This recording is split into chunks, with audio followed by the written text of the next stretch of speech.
Okay, check, mic check. Testing mic.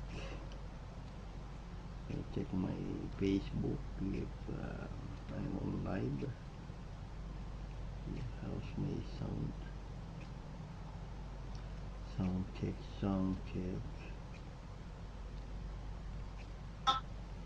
Hello? Sound check. Hello? Hello? Hello? Hello? Sound check. Hello? Hello? Okay, so this is Ventilador Armand de Castro Patri Passionism Belief Church name Jesus Christ. Patri means father. Passia is a passion of Christ. If God incarnate in Christ, He Himself, He suffered. Ama ang napatay sa cross. The one who crucified on the cross is the Father Jesus. He is not the Son of God.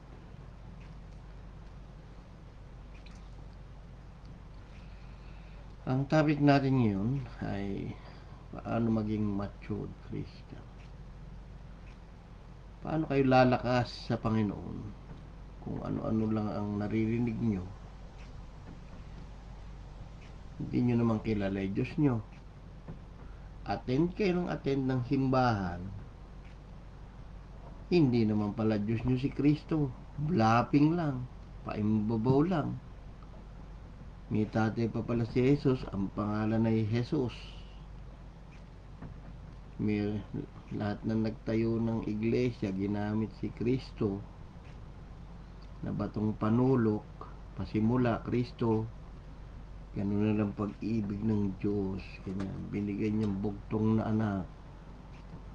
Anak ba yun? So, marami kong live. Dalawin nyo yun sa Patri Passionism doon sa YouTube. Na hindi naman kilala ng tao kung sino yung sinasamba nila, no?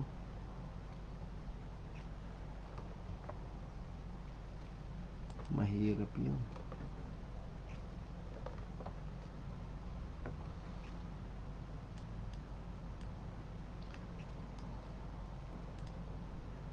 Saan ka nakakita na samba kayo ng samba, kanta kayo ng kanta,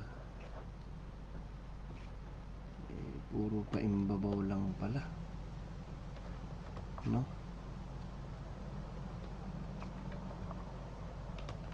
Hindi rin sa kanya nakakarating. Hindi rin kay Jesus, Father Jesus, nakakarating yung dasal niya. Doon sa demonyo. Kasi sabi diyan sa Mateo 13, may sinabi diyan si Jesus itong unang verse na nilatag ko sa John 5:39. Ang sabi diyan, saliksikin nyo ang mga kasulatan sapagkat iniisip ninyo sa mga yan mayroon kayong buhay na walang hanggan. Ang mga ito'y yung buong kasulatan daw siyang nagpapatotoo tungkol sa akin.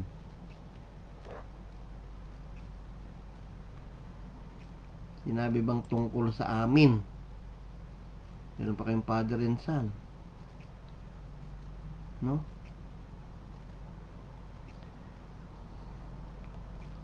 Ngayon, yaang Biblia ay kinasihan ng Diyos yan.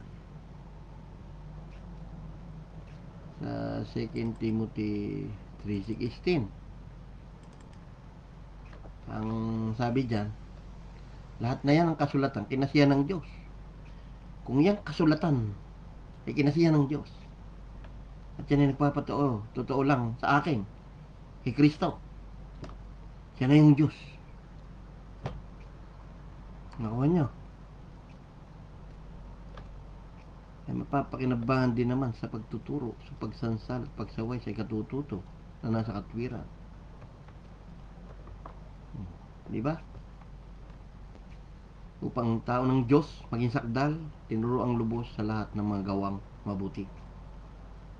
So kung kilala mo yung Diyos mo talaga, gagawa ka ng mabuti. Kasi kilala mo na yung ama mo, hindi na yung amang diablo. Sinabi nga, ngayon kung sino ang kumasi dyan na Diyos, na Espiritu, nakalagay yan sa 1 Peter 1:10-11. Tungkol dyan sa pagkaligtas ninyo, sabi dyan, tungkol sa pagkaligtas na ito,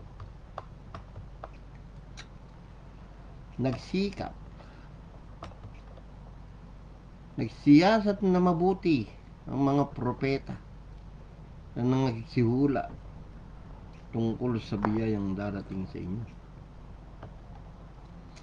na sinisiyasat ang kahulugan kung ano. Sinisiyasat ng mga propeta ay kahulugan ng hula kung ano at kailang panahon itinuro ng Espiritu ni Kristo na sumasa kanila ng patutuhanan ng una, ang pagbabata ni Kristo at mga kalwalati ang hahalili sa mga ito. Yung pagbabata ni Father nasa Psalm 22:1 na yan, na si Kristo ay magdudiyos ko, magsasalita ng Diyos ko, ba't mo ko pinabayaan? At doon sa 15, pagbaba, sinabi dyan, nauuhaw ako. Ang aking kalakasan ay natuyo na parang bibing at ang aking dila dumidikit sa aking ngalangala. Niligid ako ng mga aso. Hindi literal na aso yan, mga galit, ibig sabihin. Mga kawal, galit sa kanya. Hinulong ako ng pulutong ng mga manggagawa ng masama. Talagang pinalibutan siya eh. Patayin niya, ipa ako sa krus. Ipa ako sa krus. Ipa ako sa krus, patayin. Ayun, nangyari, binutasan nila ang aking mga kamay, aking mga paa. Mga kapatid, yan yung sinasabi na pagbabata mula pa ng una, inihayag na. Nasa awit ho tayo, wala tayo sa New Testament. Awit 22:16 yan, 1000 plus BC yan, nakasulat na yan kay David.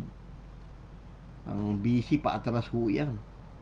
Simula sa 1000 BC, magiging 900 BC.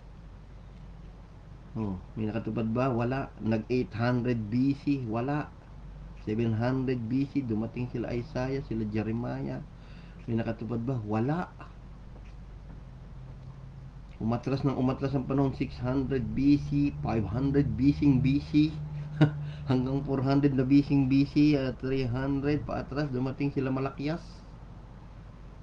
Hanggang halos matapos na yung BC, magsisiro na, nag-1 BC, walang nakakatupad. Yung sinimulan na nag-1 AD, that is the Anno Domini, the year of the Lord, sinimulan ni Kristo ang millisecond ng buhay niya. Tinupad niya lang lahat yan. Ano yan magaganap? Sabi nga doon sa 17, aking maisa-isa yung lahat ng aking mga buto, kanilang minamasdan na pinapansin ako. No? Yan yung nasa pinagmasdan nila ang kanilang inulos. No? Nasa Sakarya na 13 din niya. Pagdating sa Psalm, tandaan nyo, nasa Psalm tayo, 20-18, hiniyag ng mga propeta na pagpupustahan, hinapak nila ang aking kasuotan, sa gitna nila at kanilang pinagsapalaran ng aking kasuotan. pagpupustahan para yung damit niya. So yun yung kwento. Pati dun sa Isaiah 53, 1-12. Merong korderong pinatay sa na hindi umimik kahit kamuntiman. Yan yung binabasa ng Eunuko kay Filipi sa aklat ng Gawa, no? So yun yung sinasabi na doon sa Isaiah 53, sabi diyan, sino nga naman maniniwala sa aming balita? Kanino inihayag ng bisig ng Panginoon? Di ba? Sino nga ba maniniwala sa binabalita ko? Na mismo yung ama ang napatay sa krus.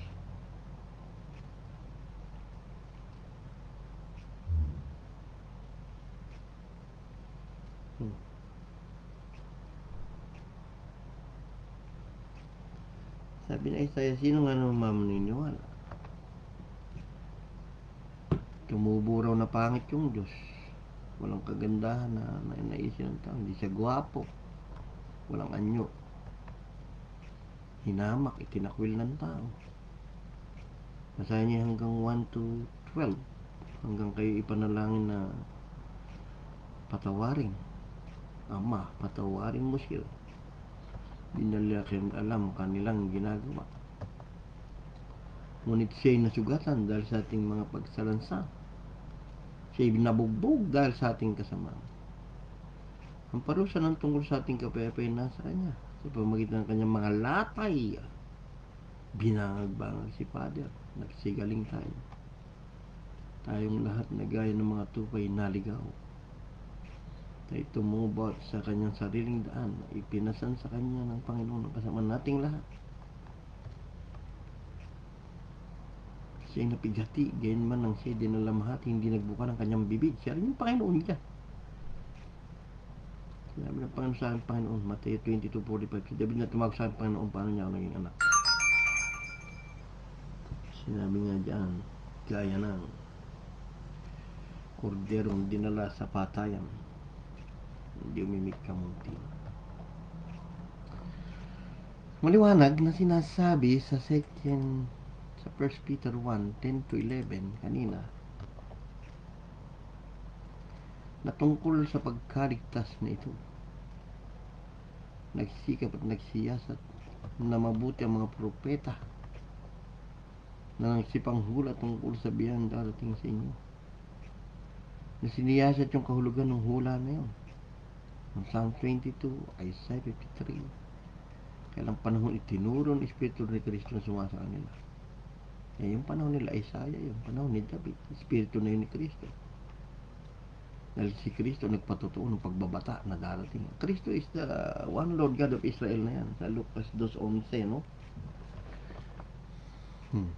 Espiritu ni Kristo ang sumasa propeta.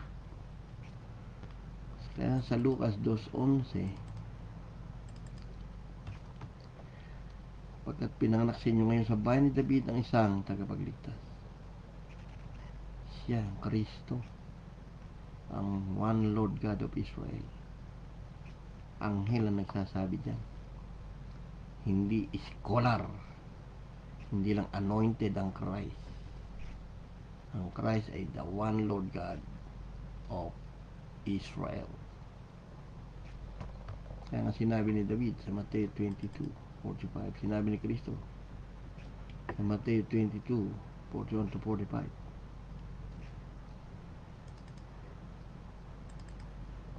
nagkatipong mga pariseo, tinanong sila ni Jesus ng isang tanong. Ano kala niyo tungkol kay Kristo? Kaninong anak siya? Kay David. Umuo ba si Kristo? Hindi. Nangatwiran din siya. Sinabi sa kanila, kung gaya, bakit tinatawag si David na Panginoon? Nagsasabi, sinabi ng Panginoon sa akin, Panginoon, maupo ka sa aking kanan. The root and offspring of David. Hanggang sa ilagay ko ngayong kaaway sa ilalim ng mga paa. Kung tinatawag nga ako ni David na Panginoon, paano ako'y kanyang anak? Wala na sino man nakasagot ng isang salita. Wala nang sino man nangasbot sa araw nito pa sa kanya sa anong mga tanong sapagkat sinabi niya na, ako na yung Diyos ni David. So, yun yung sinasabi kanina na Espiritu na ni Kristo ang sumasa mga propeta. Ngayon,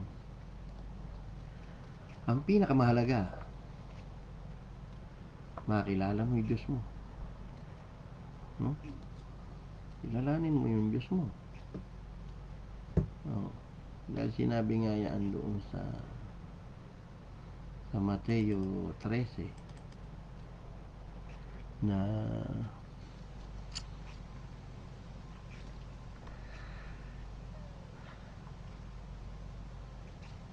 akin siya nagsasalita ng talinhaga. Ito yung sinabi niya.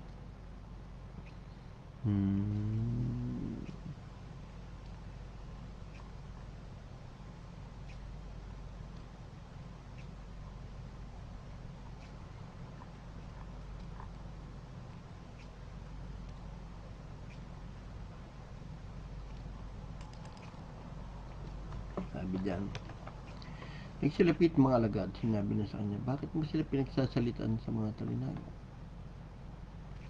Sumagot siya, sinabi sa kanila, sa inyo pinagkaloob na makaalam ng hiwaga ng kanilang langit. Tapos di pinagkaloob sa kanila. Pagkat sino mang mayroon ibibigyan siya magkakaroon sa gana, ngunit sino mang wala, pati nasa kanya, alisin sa kanya. Kaya't sila'y pinagsasalitaan ko sa mga talinhaga sapagkat sila'y nagsisitingin ay hindi sila nakakakita. No? At nangakikinig pero hindi sila nakauunawa.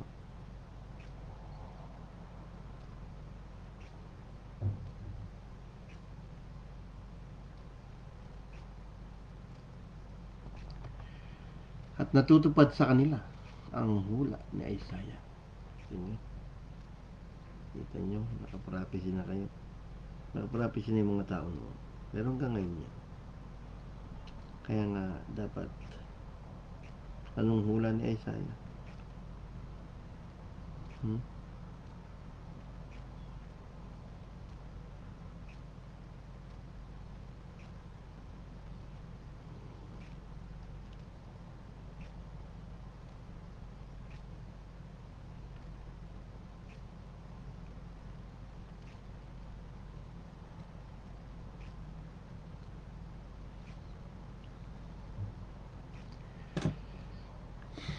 Nasa Isaiah 6:9-10 yan.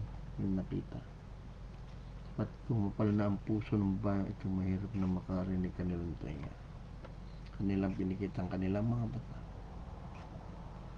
Baka sila'y makakita ng kanilang mga mata at makarinig kanilang tenga at makakauna ang kanilang puso at muling magbalik loob sa at sila'y aking pagalingin, sabi ni Jesus. Patuloy at mapapala din yung mata sapagkat nakikita at yung mga tenga sapagkat nakakarinig, sabi niya sa mga apostol. Pagkat katotohanan sinasabi sa inyo na hinangad na makita ng maraming propeta at na matang matuwid ang inyong nakikita at hindi nila nakita at marinig ang inyong narinig at hindi nila narinig.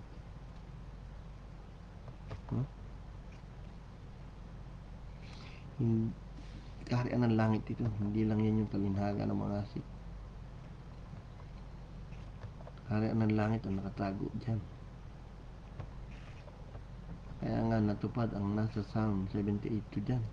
Sinabi sa Mateo 13:34-35. At ang bakit yung sinabi niya sa karamihan sa mga talinhaga, kung hindi talaga hindi niya sila kinakausap. Upang matupad sinabi sa pamagitan ng propeta, inihula na naman niya sa otik. Nabubukhin ko ang aking bibig sa mga talinhaga, sasayin ko mga natatagong bagay. Buhat ng itatagang sanlibutan.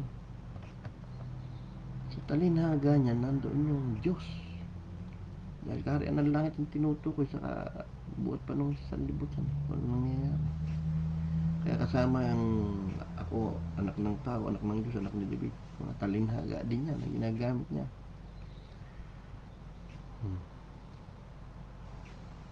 Sinabi sa Psalm 78:2. Ito yung hulang sinabi. Aking bubukin ang aking bibig sa talinhaga. Aking magsasalita ng mga labong sabi ng una. Makinig kayo, sabi niya, bayan ko, sa aking kautusan. Ikiling niyo mga pakinig sa mga salita ng aking bibig. Aking bubukin ang aking bibig sa talinhaga. Aking magsasalita ng malabong sabi ng una. Na aming naalaman, sinisay sa amin ng aming mga magulang. Daming hula pagdating ng Diyos, no? So yan yung sinabing natupad.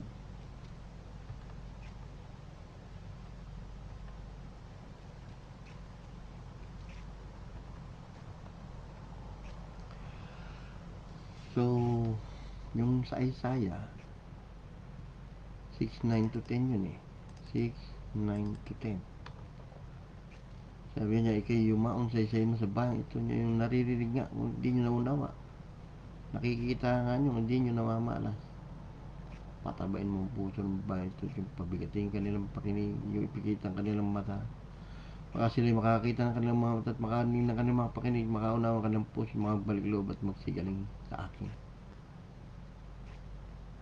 Pagkag sinabi ko, Panginoon, hanggang kailan? Sismo hanggang sa amang bayan, mga giban, walang tumaga. Ang bayan, mga wala ng tao, ang lupa'y maging lubos na giba. Dilayo ng Panginoon mga tao, ang mga nilimot na dakoy ni siya sa gitna ng lupa. Hanggang mga bahay, mga walang tao, ang lupa'y maging lubos na giba. Hanggang judgment day.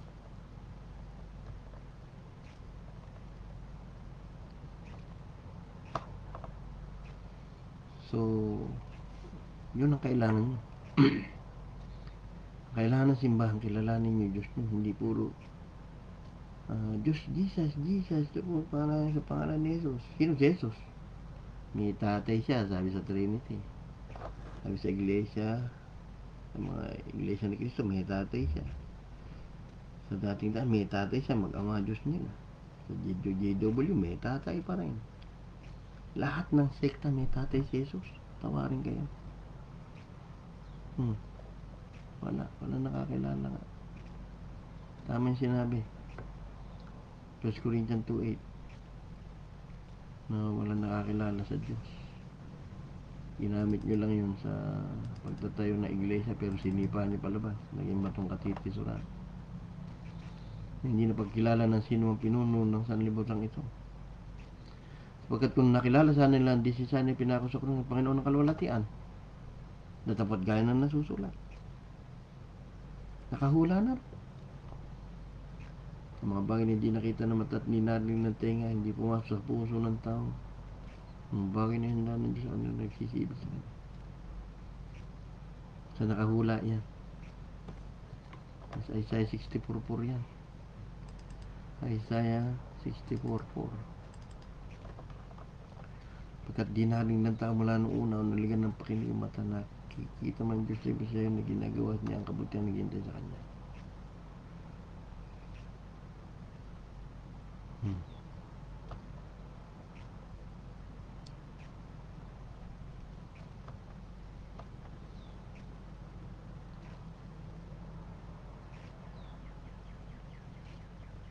Kuha nyo na. Hindi narinig ng tao mula noong una, naligan ng mga pagkinig. Ang pagdating ng Diyos.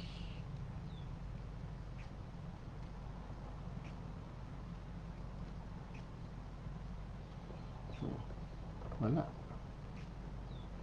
So, paano kayo lalakas? Hindi nyo kayo lalaman nyo. Kilalanin nyo mga Diyos nyo. Tanungin nyo sa mga pastor nyo, Jesus is the Father? O Jesus has a Father? Pag sinabi Jesus has a Father, kabahan na kayo.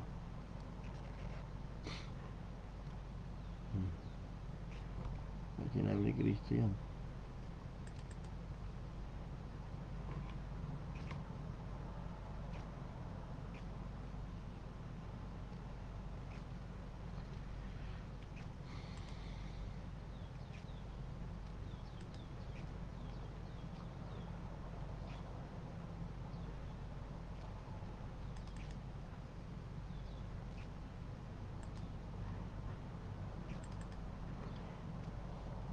Dahil si Kristo Diyos na ating mga magulang. Lumapit siya sa akin, sabi niya si Ananias. lalo tanggapin mo ang paningin mo. Sinabi niya, ang Diyos ng ating mga magulang, tinalaga ka. Si Kristo ay Diyos na ng ating mga magulang. No? Kaya yan ang number 1. Kilalanin niyo muna yung Diyos niyo bago kayo mangaral. Ngayon, pag naipakilala, hindi naman kasi kailangan maipon ng tao eh. Yung gagawin yung kongregasyon niyo, ganyan. Tinatago niyo katotohanan, kaya yung tao, naluloko niyo balik ng balik linggo-linggo. No? Kasi tinatago niyo nga para bumalik sa inyo eh. Pero yung tao, pagka naipakilala mo na yung Diyos, kahit nasaan lugar yan, hindi nang tuturuan ng sino man. Mamaya pakita ko sa inyo yan.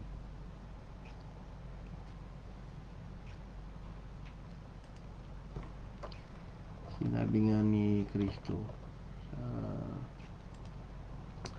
sa Acts 26:18, Saulo, sabi niya gano'n, idilat mo ang kanilang mga mata upang sila'y magbalik sa ilaw. Magbalik sila sa akin mula sa kadiliman, mula sa kapangyarihan ng Satanas hanggang sa Diyos. Upang sila'y magsitanggap ng kapatawaran ng kasalanan at mga mahal ng kasamahan sa pinapagimban na sa pangwit ng pananampalataya sa akin. Mambalik sa ilaw, siya yun, the light of the world. Ngayon sa matured Christian, ito mangyayari. Una, sa John 5:39, saliksikin nyo yung kasulatan. No? Sapagkat iniisip nyo na yon meron kayong buhay na walang hanggan, ang mga yan ay nagpapatotoo tungkol sa akin. Dapat ang makita nyo dyan, yung pananampalataya kay Kristo. Dahil sa Galatia 3:24-25, pakikilala niya yung Ama nyo. Yung sasampalatayan ninyo, yun na yung Amang Kristo, yung One Lord of Israel. Ano pat ang kautusan ay siya naging tagapagturo natin upang ihatid tayo kay Kristo. Ihatid ka kay Father Jesus. Naihatid ka ba? Tanongin mo sarili mo. Naihatid ka ba kay Father Jesus na kasulatan? Hindi. Naihatid ka rin sa anak. Tinago ng demonyo ang ama. Kaya naging nangyari, yung ama nyo, yung Diablo. Among Diablo, among Jesus lang naglalaban sa mundo. Espiritu ng demonyo, espiritu lang ni Jesus naglalaban sa mundo. Upang tayo aring iganap sa pamagitan ng pananampalataya na si Kristo, ang ating ama. Yan yun eh. Sinabi na ng anghel yan. Kaya ang word na Kristo, natatanggihan nyo yung ama't anak, sabi. Dahil yung Kristo na yan, yun yung gumanap ng ama't lamb. Ngayon, datapot ngayon dumating na ang pananampalataya, naihatid na kayo ng kasulatan. Wala tayo sa ilalim ng tagapagturo. Ibig sabihin, wala na kayo sa ilalim ng kautusan. Ilalim nyo na aman nyo.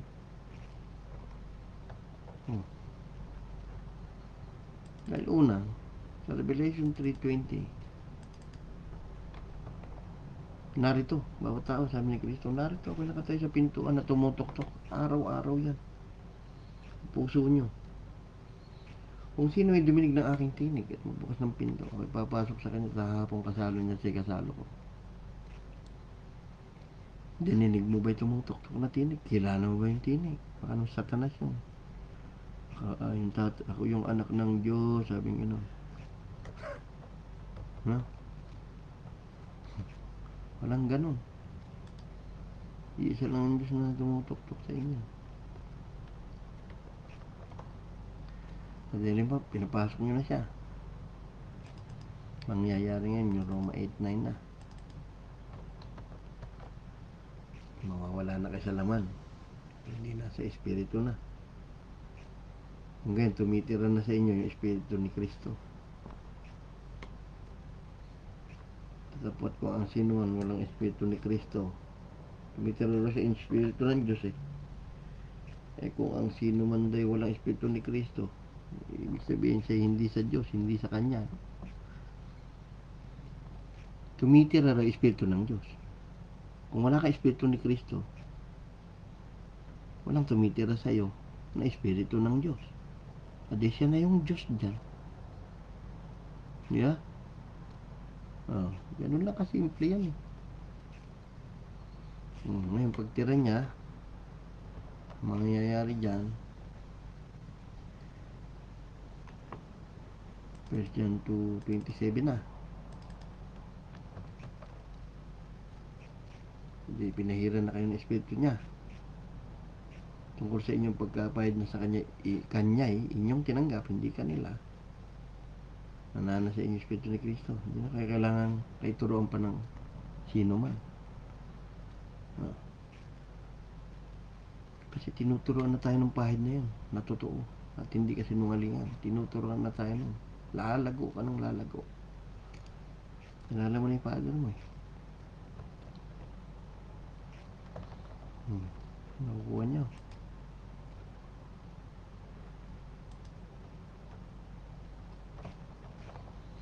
Pag kilala mo na yung father mo, na ipahid na yun, hindi na kailangan turuan na yun naman. Sa 1 Corinthians 2:16, makikilala na yun ang isip ng Panginoon. Bakit? Kasi nasa atin ang pag-iisip ni Kristo. Sino nakakilala ng pag-iisip ng Panginoon upang siya'y turuan niya? Datapwat nasa atin ang pag-iisip ng Diyos. Agree ba kayo dyan? Hindi nakasulat yan. Pag kinatay mo na si Kristo, taglay mo ang isipan ng Diyos. So, kaya nga, ibibigay niya ngayon sa'yo ang gagawin mo. Ibibigay niya lahat ng nalalaman mo niya para sa'yo. Di ba yan yung nasa Isaiah 40:13? Sabi sa Isaiah 40:13 ay sinong pumapatnubay na Espiritu ng Panginoon o parang kanyang kasangguni ay nagturo sa kanya?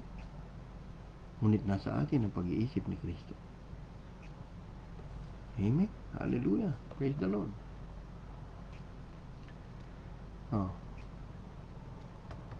Ngayon, kung babasahin niyo yung Acts 2:38 na kinakalat ng madami, sa Acts 2:36, nangyari dyan, hindi sinabi nga hanggang gawin kong tuntungan ang yung makao sa ilalim ng yung paa.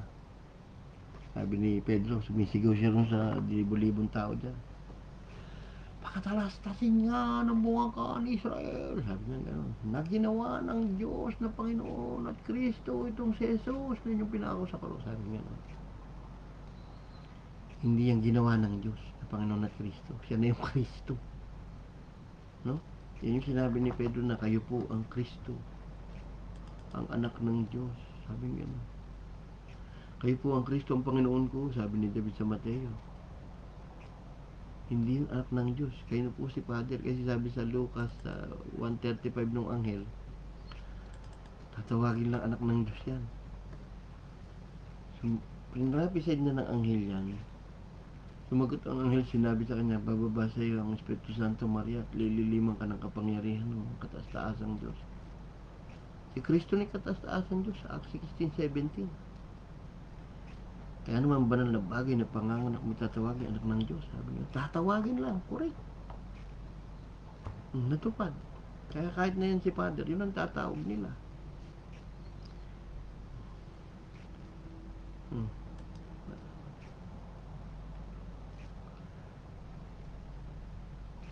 Di ba? Ayan o. Sa Acts 16:17, si Kristo ni kataas-taasang Diyos. Magiging propeta ka ng kataas-taasan, di ba sabi? Sa Acts 16:17, yung sumusunod na babae kila Saulo, sumusunod yan eh.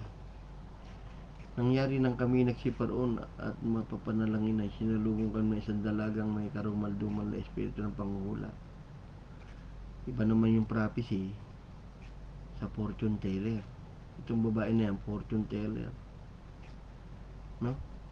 Yung sinasabi yung Madam Auring, mga nagbabasa ng horoscope, ganun yan. At nagdadala ng maraming pakinabang sa kanyang mga Panginoon sa pamamagitan ng pangunguna. Hindi kumikita. Ang loko ng kapwa. Kasi sumusunod kay Pablo at sa amin at nagsisisigaw, sabi nga nun. Mga alipin ng katastasang Diyos. So, sila Pablo at nagsisipangar sa inyo ng daan ng kaligtasan. Totoo yun. Kaya inuutos pa na Jesus, lumabas ka sa kanya at lumabas yung oras. Kilala ni Satanas ang Diyos. No? Alam niyang si Kristo ang kataas-taasang Diyos. Nanginginig pa nga yun sa Santiago 2:19 eh. Yan o. Ika'y sumasampalatan ng Diyos sa isa. Mabuti yung ginagawa. Demonyo may nagsisipalatay, nagsisipanginig pa. Lalalalalalalalala. Siya lalalala. Tawarin niya.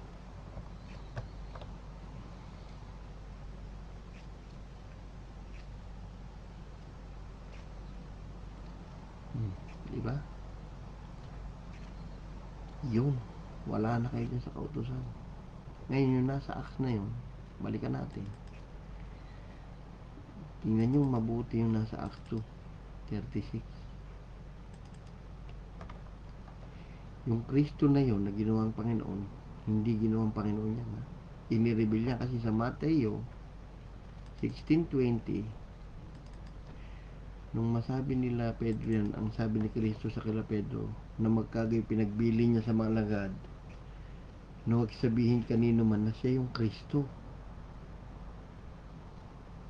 Ngayon, yung inilihim na yan, inireveal doon sa Acts 2:36.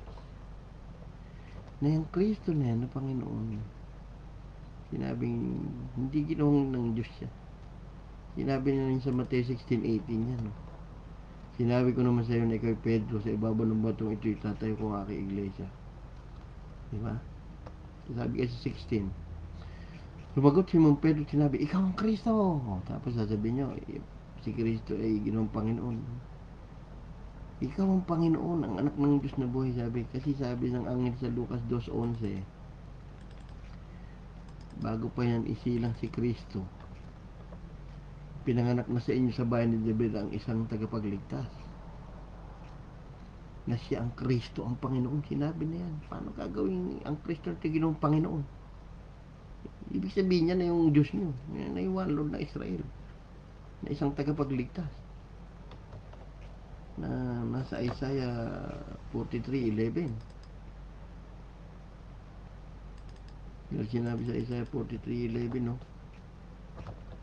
Ang sabi dyan, ako sa makatwid bagay ako, ang Panginoon liban sa akin walang tagapagligtas, ako lang mag-isa. Ngayon isinilang a Savior na yun. Hindi nangyari, na-reveal doon kila Pedro sa mga tao noon na si Kristo, sabing ganun, talastasin nyo buong Israel.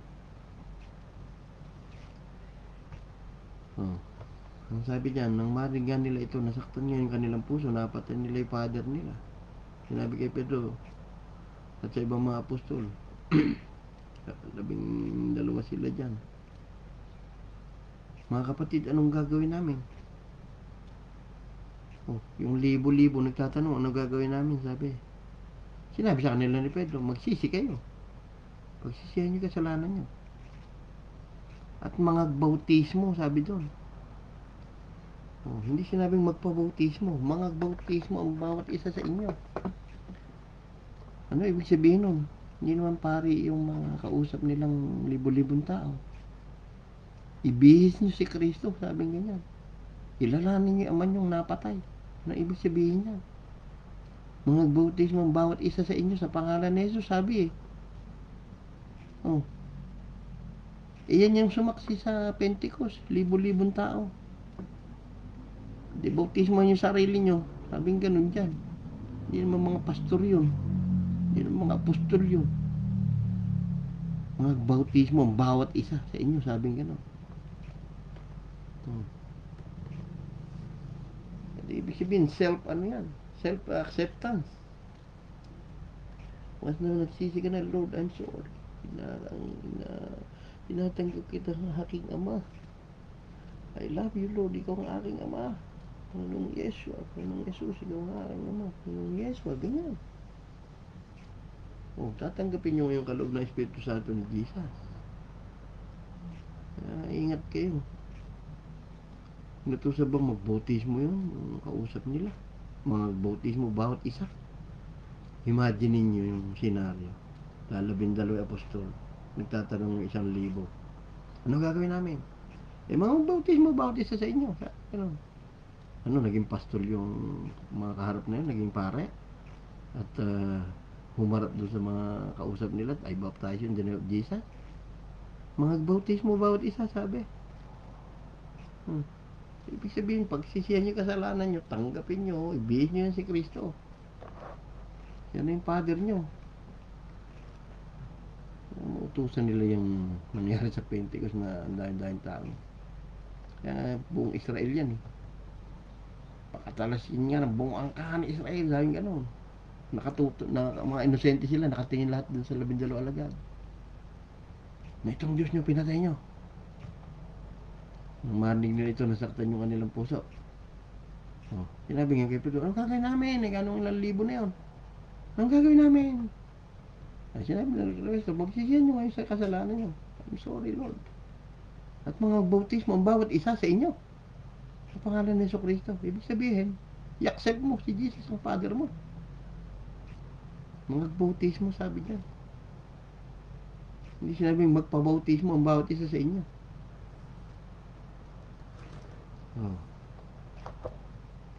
Ano yung pastolahat? Naging apostolahat yung buong angka ng Israel? Hindi ganun yun. So, ang baptism is pagpapakilala na si Jesus ang iyong ama.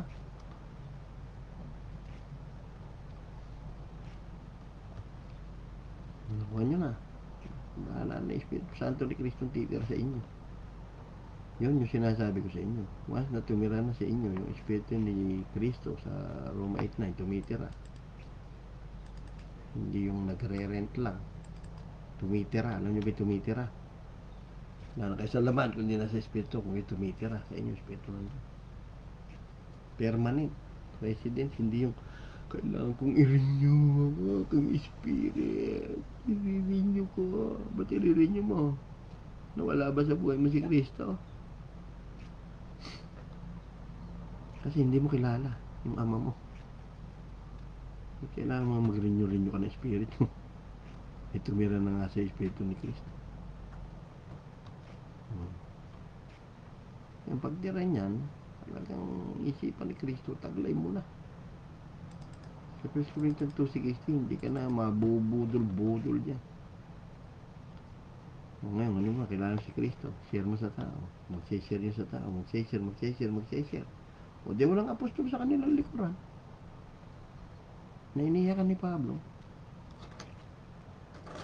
Si Jesus lang, saka ikaw. Darating yung mga ganid na loob talaga niya. Walang hindi mapapatawad sa kawan niya.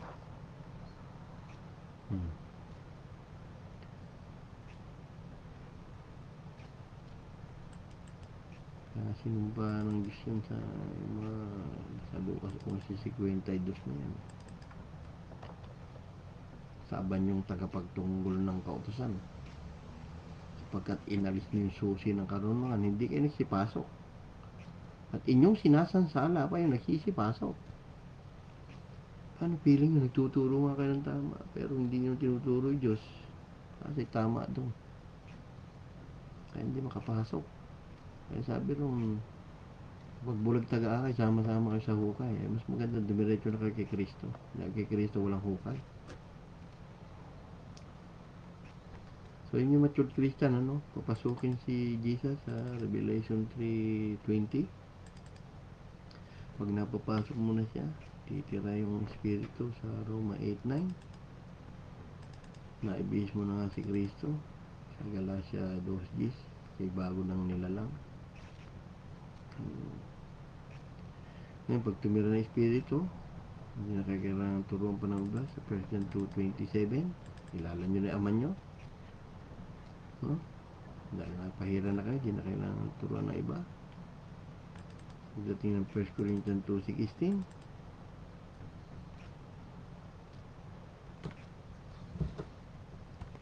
taglay nyo na yung pag-iisip ni Kristo. Taglay na natin ang pag-iisip ng Diyos. Siya ang tuturo. Hindi ba kasaya? Kilala mo yung ama mo? Makapagdadasal ka na ngayon ng Ama naming Jesus, sumasalangit ka, sambahin yung pangalan mo.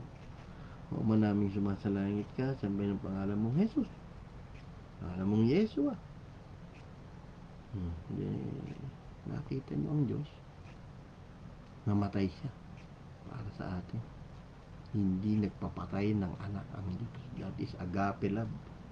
Pag-ibig ng Father yan sa kanyang mga anak. Sa atin ang pag-ibig ng Diyos. Doon magaganap ang Roma 8:38-39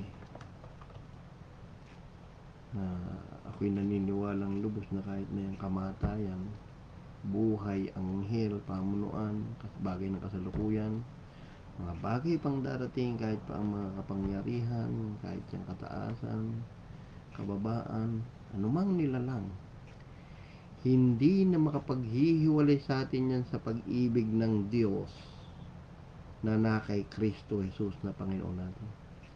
Siya na yung Diyos na umibig sa atin. Kaya ganoon na lamang ang pag-ibig ng Diyos na kay Kristo Jesus na binigay niya ang kanyang bugtong na anak. Sarili. Yon ang katotohanan niya. Sarili niya yung pinatay. Sa Revelation naman yan. Sa Acts 3:15, you kill the source of life. Diba? Sa Acts 3:15. Sabi sa Acts 3:15, pinatay nyo ang pinagmumulan ng buhay. Diba? Yan pinatay nyo, lumikha ng buhay. Na binuhay niya yung sarili niya sa John 2:19-22. Ganyan lang ang pagkakasulat dyan, na binuhay ng Diyos na mag-uli sa mga patay. Sinabi na ni Kristo yung sa John 2:19-22, igiba nyo ang katawan kong ito at itatayo ko sa 3 araw. Ang alam ng mga Hudyo, ibain nyo ang templong ito, tatayo ko 3 araw. Sinabi ng Hudyo, 46 na taon tinatayo ang templong ito, tatayo mo 3 araw. Tapos sinasalita ni Jesus tungkol sa kanyang katawan. Sabi, patayin niyo ako, tatayo ko 3 araw. Kaya nang mabuhay na maguli si Kristo, naalala ng kanyang alagad na sinabi na niya ito. Nakukuha niyo. Si Kristo din bumuhay sa sarili niya. Kaya yun ang yan magsalita mga apostol, may laman. Dapat makita niya yan. Ba't sila naging apostol sa habang buhay nila? Apostol sila ni Kristo. Hindi sila apostol ng kung sino man tao. Lahat nga nung sulat niya, apostol ni Kristo. Wala nung apostol yung tatay niya dyan.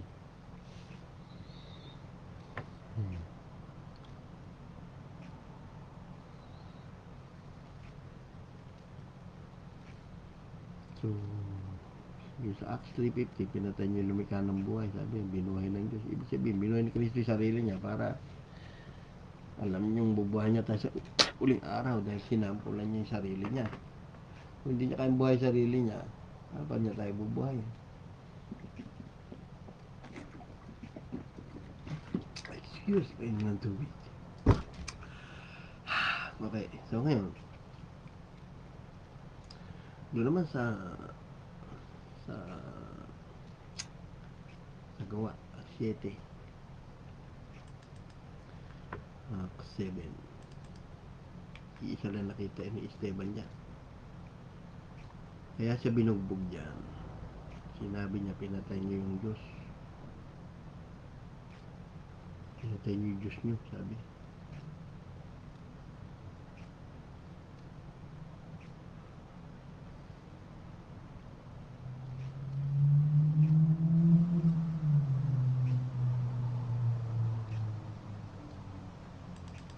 Sabi niya rito.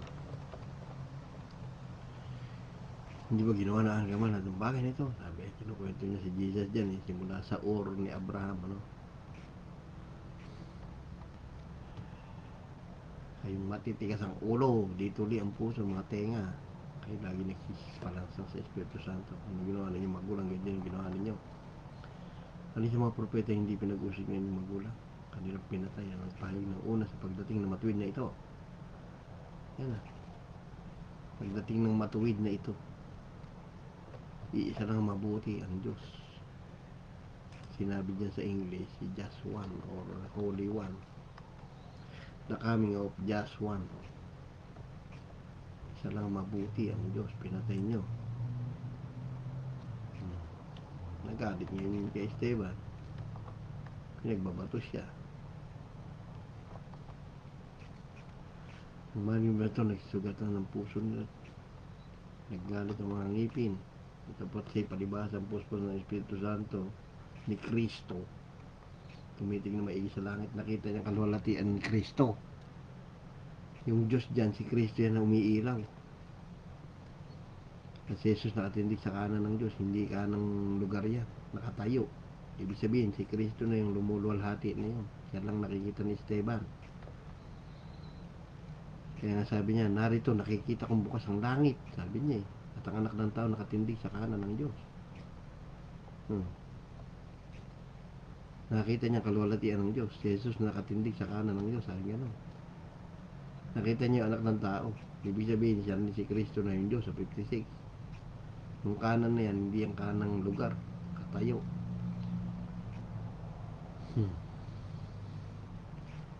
Kaya nga sabi niya eh, kanilang pinagbabato si Esteban. May sabi, Panginoong Jesus, tanggapin mo aking espiritu. Father, receive my spirit. Ganun lang yan. Kaya sabi niya, Panginoon, huwag mo paratang sa nakasalanan ito pag sa ito na matay na. Excuse me. Yung sa English, calling upon God yan. Hindi, Stone Stephen, calling upon God. Di ba? Saying, Lord Jesus, receive my spirit. Si Jesus nung tao, Father, receive my spirit. Si Esteban nung tao, Jesus, receive my spirit. Yan yung Father niya. Ganun lang. Hindi napatay yun. Sa Revelation 1:18, napatay si Father. Sabi niya, I am the liveth. I am He that liveth. I am He. Ako siya. I am He. I am He. I am He. Who is He? Si I am. Ako siya. I was dead. Behold, I am alive forevermore. Amen. Napatay siya. Kaya kung hindi ang napatay sa inyo, magbalot-balot na kayo. Revelation 2:8. Sulat mo, sabi ni Kristo sa Revelation 1:11 yan eh. Sulat mo sa pitong iglesia. Ito na. Sinulatan yung churches sa Smyrna. Sila Noetos at Praxias. Kasali dyan. These things said the first and the last, which was dead and is alive.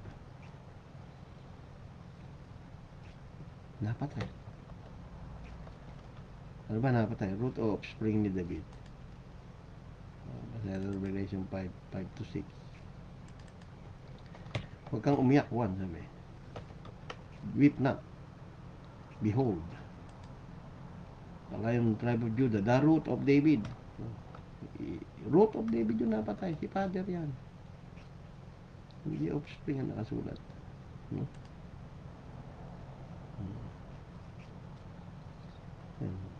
Diyan kayo mahihipo ng Panginoon. Pag nakilala nyo, sino namatay para sa inyo. Okay? The root of David. Natandaan nyo, maliwanag. Pag napahira na kayo, papasok at papasok ng isipan ng Diyos. We have the mind of Christ. Tuturuan niya na kayo.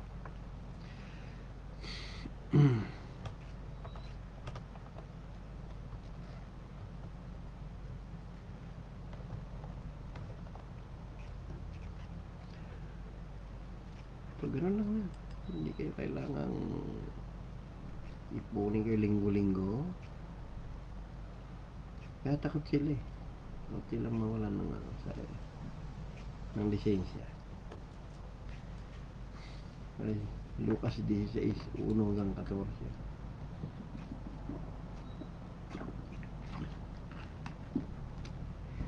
Okay, so minum ng tubig, drink water every day. Okay, so purihin ng Panginoon kung anong mangyayari. Pagkatok, titira, espiritu, papahiran kayo, magiging pag-usap ng Diyos. Kilala nyo na yung Father. So, to become a mature Christian, you should know who is your God.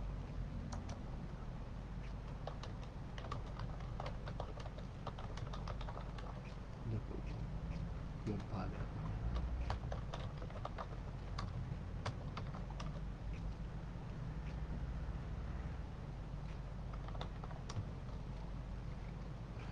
Okay, so goodbye. Sa Panginoong Yeshua, ating among Yeshua, ang papuri, pag-aral, pagdating. See you on my next slide. Di Ventilador, Armand Di Castro. Papaalam at nagpapasalamat sa mga manonood at nanonood. Amen.